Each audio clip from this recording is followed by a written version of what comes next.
وَلَقَدْ يَسَّرْنَا الْقُرْآنَ لِلذِّكْرِ فَهَلْ مِن مُّدَّكِرٍ۔ آج انشاءاللہ تعالی ہم سورہ آل عمران کی آیت نمبر 81 سے لے کر 83 تک پڑھتے ہیں اور اس کو سمجھنے کی کوشش کرتے ہیں۔ اعوذ باللہ من الشیطان الرجیم، بسم اللہ الرحمن الرحیم۔ وَإِذْ أَخَذَ اللَّهُ مِيثَاقَ النَّبِيِّينَ لَمَا آتَيْتُكُم مِّن كِتَابٍ وَحِكْمَةٍ ثُمَّ جَاءَكُمْ رَسُولٌ مُّصَدِّقٌ لِّمَا مَعَكُمْ لَتُؤْمِنُنَّ بِهِ وَلَتَنصُرُنَّهُ قَالَ أَأَقْرَرْتُمْ وَأَخَذْتُمْ عَلَىٰ ذَٰلِكُمْ إِصْرِي قالوا أقررنا قال فاشهدوا وأنا معكم من الشاهدين۔ وَإِذْ اور یاد کرو جب، وَإِذْ اور یاد کرو جب، أخذ اللہ اللہ نے لیا، أخذ اللہ اللہ نے لیا، میثاق عہد، میثاق عہد، النبیین تمام نبیوں سے، النبیین تمام نبیوں سے، نبیین جمع ہے، اس کا واحد نبیون ہے، یعنی وہ عہد جو انبیاء اپنی امتوں سے لیتے تھے۔ اس سے مراد یہ ہے کہ انبیاء اپنی امتوں سے عہد لیا کرتے تھے کہ جب حضرت محمد مصطفیٰ صلی اللہ علیہ وسلم مبعوث ہوں تو ان کے لیے لازم ہے کہ حضرت محمد صلی اللہ علیہ وسلم کی پیروی کریں، ان پر ایمان لائیں اور ان کی مدد کریں۔ اکثر علماء کرام کا یہی قول ہے۔ لما البتہ جو کچھ، لما البتہ جو کچھ، آتیتکم میں تمہیں دوں، آتیتکم میں تمہیں دوں، من کتاب کتاب سے، من کتاب کتاب سے، وحکمت اور حکمت سے، وحکمت اور حکمت سے، ثم پھر جاءکم تمہارے پاس آئے، جاءکم تمہارے پاس آئے، رسول کوئی رسول، رسول کوئی رسول۔ رسول اگرچہ نکرہ ہے لیکن اس سے مراد حضرت محمد مصطفیٰ صلی اللہ علیہ وسلم ہے۔ حضرت علی رضی اللہ تعالی عنہ اور حضرت ابن عباس رضی اللہ تعالی عنہما سے یہی مروی ہے اور یہی جمہور کا مذہب ہے۔ مصدق جو تصدیق کرتا ہو، مصدق جو تصدیق کرتا ہو،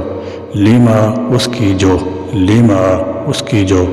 معکم تمہارے پاس ہے، معکم تمہارے پاس ہے،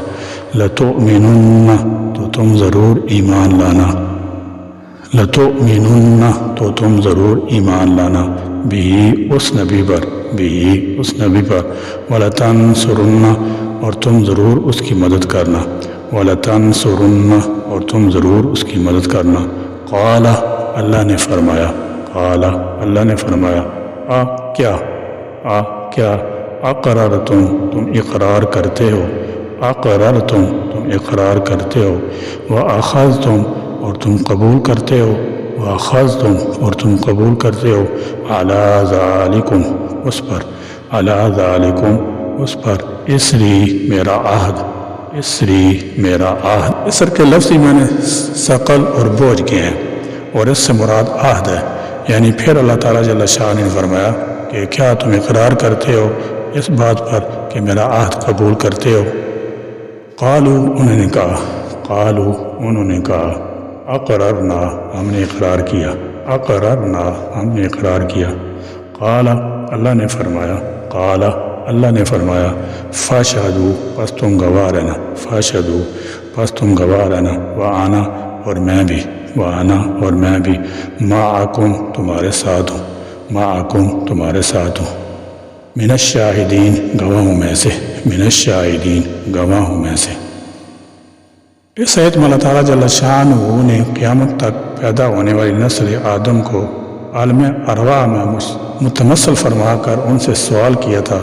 کہ کیا میں تمہارا رب نہیں ہوں؟ گویا یہ عہد اللہ نے اپنی الوہیت اور ربوبیت کے اقرار کے لیے اس دنیا میں آنے سے پہلے لیا تھا۔ اللہ تعالیٰ نے انسانوں کی ہدایت کا یہ بندوبست کیا کہ ہر قوم کے لیے مختلف اوقات میں نبی بھیجے جاتے رہے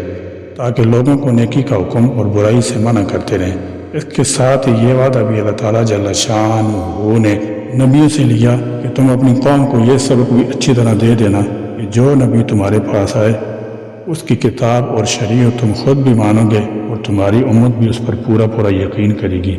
تو اس پر تمام نبیوں نے اللہ تعالیٰ جل شانہ سے وعدہ کیا کہ جو بھی نبی ان کے بعد آئے گا وہ اس پر ایمان لائیں گے بلکہ اس کی پوری مدد بھی کریں گے۔ مزید تاکید کے لیے اللہ رب العزت نے دوبارہ پوچھا،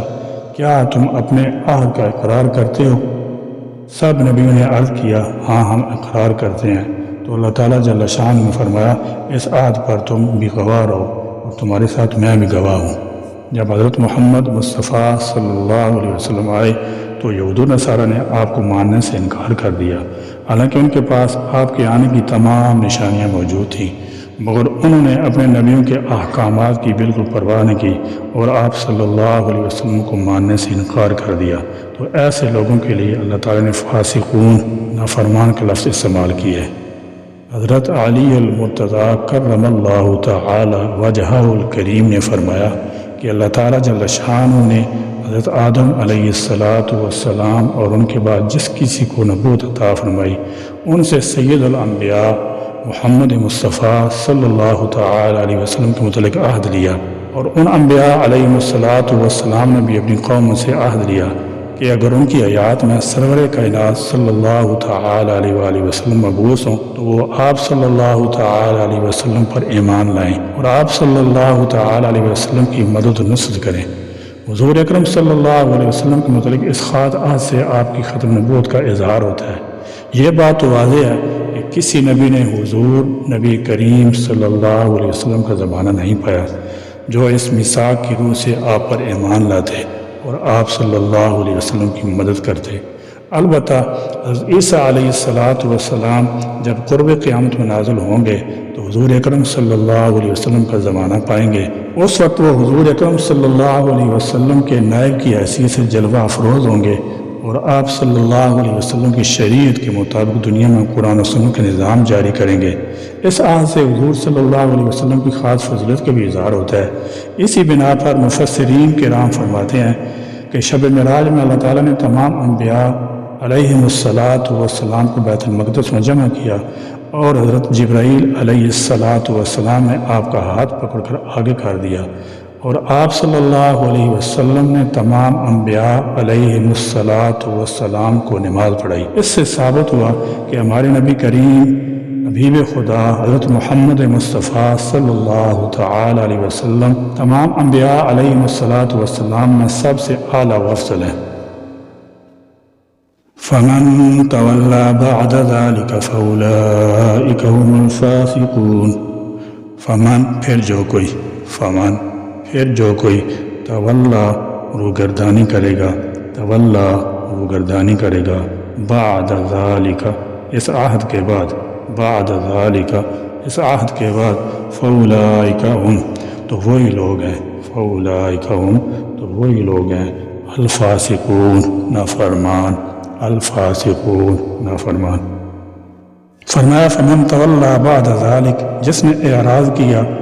اس کے بعد یعنی عہد کی پابندی نہ کی، فاولئک هم الفاسقون تو ایسے لوگ فاسق اور نافرمان ہوں گے۔ فاسق نافرمان منافق اور کافر کو بھی کہا گیا ہے۔ اگر کوئی شخص اللہ تعالیٰ جل شانہ کی توحید کا انکاری ہے، یہ بنیادی فسق ہے، انسان کافر ہو جائے گا، ورنہ معصیت کا مرتکب خصوصاً کبیرہ گناہ کا مرتکب فاسق ہوتا ہے۔ فرمایا اس عہد کو توڑنے والا فاسقون میں شمار ہوگا۔ اس آیت میں اہل کتاب یہود و نصارہ اور دیگر اہل مذہب کو تنبیہ ہے کہ بعثت محمدی صلی اللہ علیہ وسلم کے بعد ان پر ایمان لانے کی بجائے اپنے مذہب پر قائم رہنا اس عہد کی خلاف ورزی ہے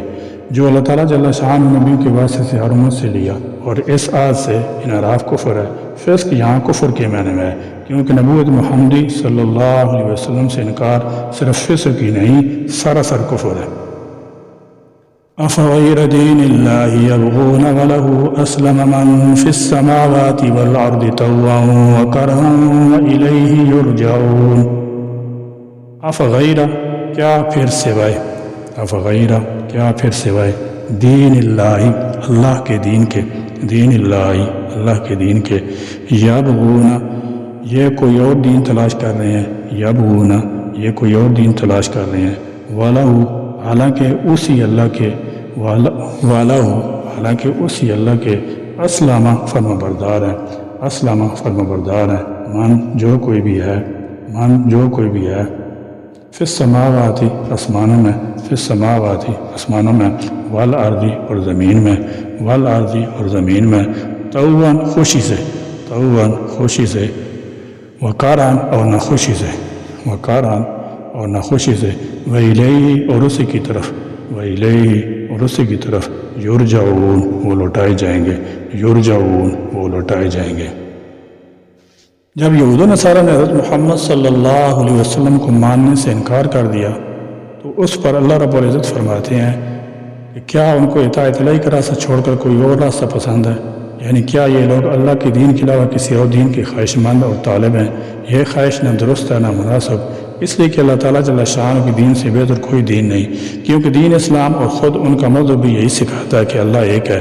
صرف اور صرف اسی کی فرمانبرداری کرنے کا حکم دیا گیا ہے، کیونکہ اس جیسی طاقت، عظمت اور بڑائی کہیں اور نظر نہیں آتی۔ دنیا کی ہر چیز، زمین، آسمان، ہوا، پانی، چاند، سورج اور ستارے سب ہی اسی کے فرمانبردار ہیں، اسی کے حکم سے اپنے اپنے کام میں لگے ہوئے ہیں، کوئی بھی معمولی سی حکم عدولی نہیں کر سکتا۔ اور پھر ہر وقت یاد رکھنا چاہیے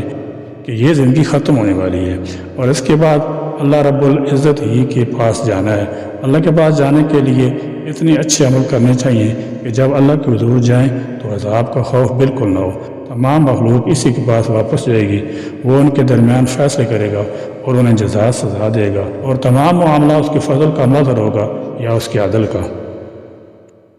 اللہ تبارک و تعالیٰ کا بے انتہا شکر و احسان ہے کہ جس نے اپنے فضل و کرم سے ہم کو امت مسلمہ میں پیدا فرما کر اسلام جیسا سچا دین